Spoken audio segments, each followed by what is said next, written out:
حضرت سلیمان علیہ السلام کا ایک واقعہ سماعت فرمائیے کہ حضرت سلیمان علیہ السلام کے زمانے میں جنات اور شیاطین نے سفلی اور شیطانی جادو کو بہت زیادہ عام کیا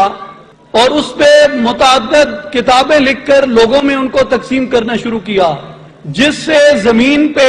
فتنہ اور فساد پھیلنے لگا۔ حضرت سلیمان علیہ السلام کو اس کی خبر دی گئی تو حضرت سلیمان علیہ السلام نے آصف بن برقیہ کو حکم فرمایا کہ وہ تمام کتابیں جو فتنہ پھیلانے کے لیے جادو پہ لکھی گئی ہیں وہ ضبط کر کے میرے تخت کے نیچے دفن کر دی جائیں۔ وہ تمام کتابیں حضرت سلیمان علیہ السلام کے تخت کے نیچے دفن کر دی گئیں۔ جب حضرت سلیمان علیہ السلام کا انتقال ہوا تو یہودی اٹھے، شیاطین اور جنات نے یہودیوں کو ورغلانا شروع کیا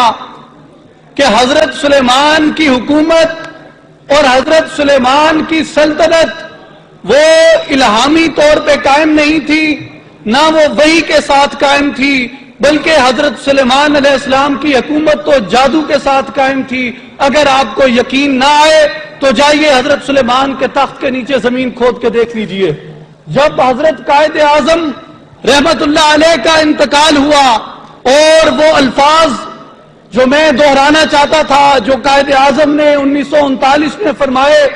جو میرے بزرگ اور استاد ڈاکٹر رفیق احمد صاحب نے ارشاد فرمائے،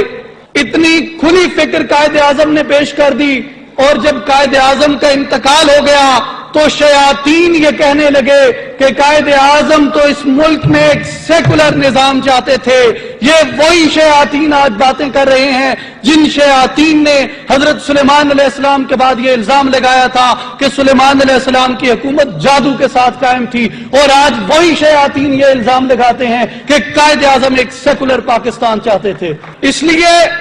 ہمیں پوری کھلی آنکھوں کے ساتھ حالات اور واقعات کا جائزہ لینا چاہیے